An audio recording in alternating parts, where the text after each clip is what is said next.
दिल की सेल्फी। वो 10 मिनट से लगातार सौरभ की लिखी 4 लाइनें पढ़ रही थी। तुम्हारी प्रोफाइल और अबाउट बहुत अच्छा लगा, स्टेटस में लोड फोटो बहुत सुंदर हैं। वैसे इनडायरेक्टली कह रहा हूँ, तुम बहुत सुंदर हो। खासतौर से जो सेल्फी तुमने पिंक साड़ी में ली है वह लाजवाब है।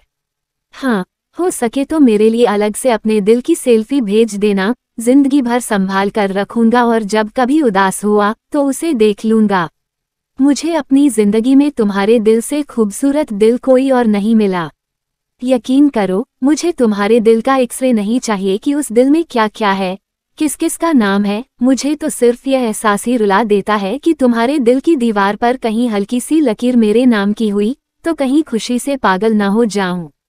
मैं तुम्हारे दिल की खूबसूरती को हर पल अपने दिल के भीतर छुपा के रखने के लिए बेताब हूँ, जिससे ये जो मेरा तड़पता हुआ दिल है वह भी खूबसूरत बन जाए। ओह माय गॉड, कोई किसी के लिए ऐसा लिख सकता है क्या? वह भी इतनी बेबाकी से। यह न तो प्यार का इजहार था, न फ्लर्टिंग की। श्वेता, तुम बहुत सेक्सी लग रही हो, या हम छिछोरे लोगों की तरह? क्या यार, इस ड्रेस में तो तुम मार ही डालोगी। उफ, तुम्हारे पति बहुत लकी हैं, क्या किस्मत पाई है उन्होंने जो हर वक्त तुम उनके लिए हाजिर हो। काश थोड़ी सी हमारी किस्मत भी ऐसी होती। फ्लर्टिंग करने वाले सभी मर्द एक से एक शातिर होते हैं। इशारों इशारों में कुछ ऐसा शो कर देते हैं कि चाहते क्या हैं। बस समाज और बदनामी का डर न हो तो सुबह से शाम तक न जाने कितने लोग उसे खा जाने की हसरत रखते हैं। स्त्री के लिए अच्छी निगाह और सम्मान क्या होता है, एक बार भी किसी मर्द के दिल का एक्सरे सामने आए तो पता चले। कोई कितना भी करीब हो या शरीफ बने, उसके दिल का एक्सरे काला ही निकलेगा। और यह सौरभ आज 10 साल से अधिक हो गए, सिवाय मेरे दिल को गुदगुदाने और मेरे भीतर लहरें उठने के इसने कुछ किया ही नहीं।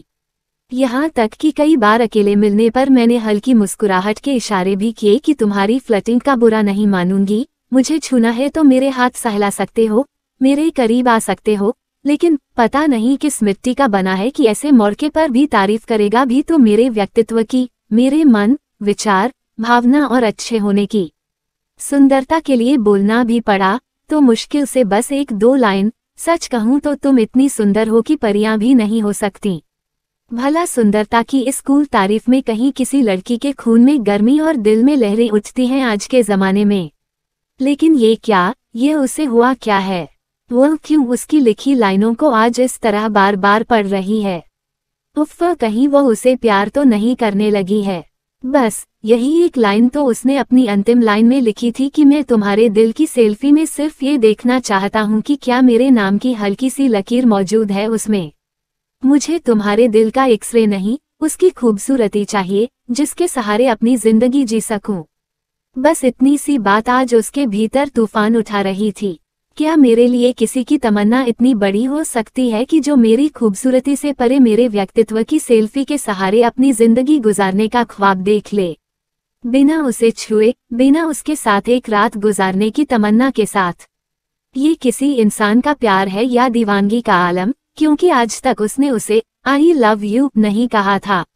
और जितना ही वह उसके विचारों की ऊंचाई को सोचती, लिखने की नजाकत को देखती और उसके धीर गंभीर व्यक्तित्व की छवि को निहारती, अपने ही भीतर उसे एक बार पाने को बेकाबू हो उठती। सौरभ, आज ये तुमने क्या कर दिया है? क्यों आज मैं तुम्हारे विचार, तुम्हारी सोच की गिरफ्त से बाहर नहीं आ पा रही हूँ? ऐसा तो कभी नहीं हुआ कि रात भर तुम्हें सोचते और तुम्हारी बातों को अपने भीतर दोहराते सुबह उठकर फिर तुम्हारे ही ख्याल में खो गई हूँ। सौरभ, आई लव यू, उसने मन ही मन कहा, लेकिन वह जानती थी कि इसे सौरभ से नहीं कहा जा सकता। यह महसूस तो किया जा सकता है, लेकिन शब्दों से कहा नहीं जा सकता, क्योंकि सौरभ का अपना परिवार है, हंसता खेलता परिवार, और वह भी किसी की अमानत है। उसकी जिंदगी भी बहुत खुशहाल है। शादी के तमाम बंधन के बाद भी उस पर कोई रोक टोक नहीं है। वैसे भी आशीष में कोई कमी नहीं है। किस्मत से मिलता है ऐसा पति। फिर आज उसका झुकाव सौरभ की तरफ क्यों हो उठा है? न जाने सुबह से शाम तक कितने लोग मिलते हैं, उसकी तारीफ करते हैं, बात आई गई हो जाती है, लेकिन सौरभ के प्रति उसके भीतर बढ़ते झुकाव ने उसे असमंजस में डाल दिया था। क्या जिंदगी में एक बार फिर से प्यार हो सकता है? प्यार सही और गलत के ख्याल से बाहर की बात है। प्यार दिल से होता है और सही गलत का फैसला दिमाग को करना होता है। कोई दिल में उतर जाए तो दिमाग उसे रोक नहीं सकता, बस बता सकता है कि यह नैतिक है कि अनैतिक, इसके हानि लाभ क्या है और न जाने क्या क्या, मगर यह जो दिमाग है सुकून नहीं दे सकता, किसी इंसान की बेचैनी नहीं खत्म कर सकता। सुकून मिलता है तो दिल से, क्योंकि बेचैनी भी दिल से पैदा होती है, भले ही वो वहां जन्म लेकर दिमाग में भर जाए। ये जो जिंदगी है तमाम बेचैनी भरे दिन भर की थकान के बाद कहीं तो सुकून के लम्हे ढूंढती है। नहीं मिलते हमें अपने आसपास या फिर अपनों के बीच ऐसे 2-4 पल भी जो सुकून के हों, और तब दिल के भीतर एक तड़प, एक बेचैनी हिलोरे मारती है। ऐसे में कोई ऐसा संदेश जो दिल को गुदगुदा दे, कोई ऐसी बात जो दिल की धड़कनें बढ़ा दे, कुछ ऐसा जो हमें हमारी थकान भरी जिंदगी से दूर ले जाकर हमें सुकून दे दे। ऐसा कोई मिल जाए तो बेसाख्ता ये दिल थोड़ी देर ही सही तड़प उठता है। इंसान को लगता है क्यों न इन मासूम और दिल को हल्का कर देने वाले लम्हों को दामन में समेट लें। सौरभ की बातें मुझसे कुछ ले तो नहीं रही, वो मुझसे कुछ मांग भी नहीं रहा, अनजाने ही उसके शब्द मेरे दिल में समाकर उसे गुदगुदा देते हैं, मेरी रूह को सुकून देते हैं। अचानक मुझे अपने कॉलेज के दिन याद आ गए। मैं हंसने लगी। मेरे पति ने पूछा, क्या हुआ, हंस क्यों रही हो, इतनी रात गए। ऐसे ही एक चुटकुला पढ़ रही थी। इतनी आजादी तो थी मुझे कि कोई मेरा मोबाइल न देखे। हर किसी की एक पर्सनल लाइफ होती है और आशीष ने कभी मेरी पर्सनल लाइफ में दखल नहीं दिया था। आज जब पति पत्नी दोनों वर्किंग हो गए हैं तो मानी बात है ऑफिस के कुछ संबंध होंगे, कुछ काम रात में भी कहे जा सकते हैं। कभी भी किसी को सुबह जल्दी जाना हो सकता है, कोई भी लेट हो सकता है। ऐसे में बेकार के सवाल और बेवजह के शक किसी की भी जिंदगी को बर्बाद कर सकते हैं। विश्वास ही वह शब्द है जो वर्तमान समय में किसी भी परिवार को सुचारू रूप से चला सकते हैं।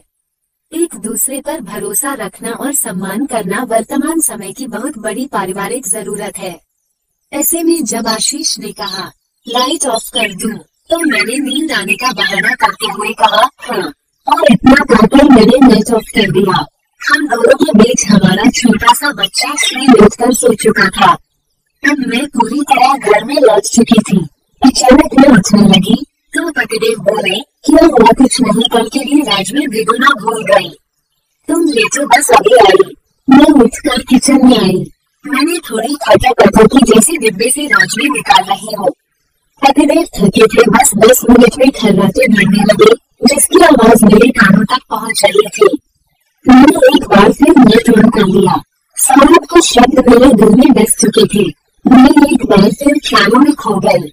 मैं कितनी भोली थी। मुझे जब कॉलेज के लड़के सलवार सूट और दुपट्टा पहनकर कॉलेज आने के लिए चिल्लाते तो मैं समझ नहीं पाती। कोई बहाने से मेरे हाथ को छू लेता या कभी गाल पर मक्खी उड़ाने के बहाने लत लगा देता तो मुझे कुछ फील नहीं होता। जब मेरी सहेलियां मेरे भोलेपन पर हंसती तो मैं उनसे पूछती, मैंने ऐसा क्या किया है जो तुम सब हंस रही हो। सब कहती, अरे कुछ नहीं, तुमने थोड़े कुछ किया है।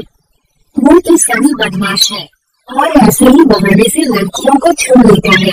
ये सुनकर भी मैं नाराज नहीं होती। कहती, इसमें क्या है, जैसे तुम मेरी फ्रेंड हो, वैसे ही सनी भी अपनी क्लास में पढ़ता है। उसे मेरा हाथ छूने से थोड़ी सी खुशी मिलती है तो उसमें क्या है। कोई बात करता और डबल मीनिंग संवाद बोलता तो मैं उससे बड़ी बुरेपन से चुटकुले का अर्थ पूछने लगती। अब भला स्कूल कॉलेज के लड़कों में इतनी हिम्मत कहाँ कि वे चुटकुले का अर्थ बता सके। मैं डर पर भाग जाते कि कहीं मेरी शिकायत न हो जाए और साल खराब न हो जाए। तब मैं अपनी सहेली से पूछते, आखिर वो मतलब बताए बिना भाग क्यों गया। इसके जवाब में मेरी सहेलियां जोर से हंस देती, सुन, तुझे इस जमाने में पैदा नहीं होना चाहिए था। यार, दुनिया किसी और ही दुनिया की है। मैं इन सब बातों पर ध्यान नहीं देती थी।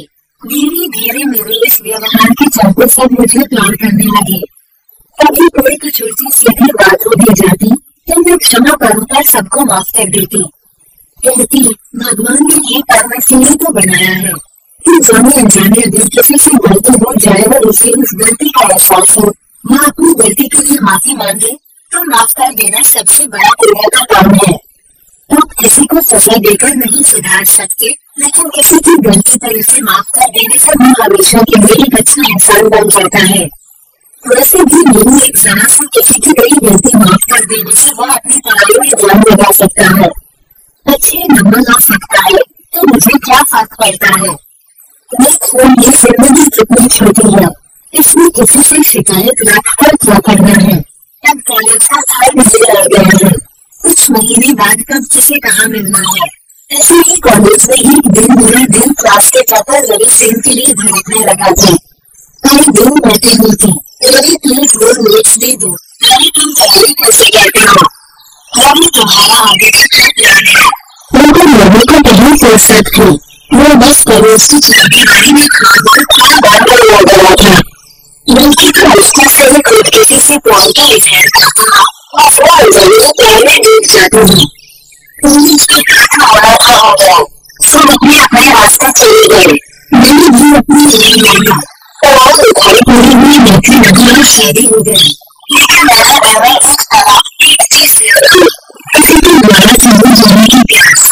वो कहते हैं मैं तुमसे मोहब्बत की कैसे ना निभाई जाती, वरना मुझे भी तमन्ना थी कि चले जाता। सौरभ ने आज मेरे दिल में वही चले जाने की ताकत जगा दी थी। मैं जानती थी कि तुम्हें अपने दायरे नहीं तोड़ूंगी, कभी किसी को धोखा नहीं दूंगी, लेकिन एक मैसेज के भेज ही सकती है अपने कलीग को, जिंदगी में इसने कुछ शॉर्ट मैसेज भेज रहा है। मैंने मेरे से निर्जन किया हुआ था, बस मोबाइल में बहुत लगा नहीं दो। आज जैसे ही मेरी मैसेज की जवाब भेजा, उधर से मेरे टिको दिया। उससे तो क्या सौरभ इतनी रात नहीं जागकर मेरे जवाब का इंतजार कर रहा था। मैं सीखने लगा, और तो लड़के मेरे दिल को जानता और समझता है। और सौरभ सोच रहा था, अगर श्वेता का जवाब रात 12 बजे आ रहा है, तो ये कैसे हो सकता है कि उसके दिल पर उसकी लड़की ने कुछ हाथ ना।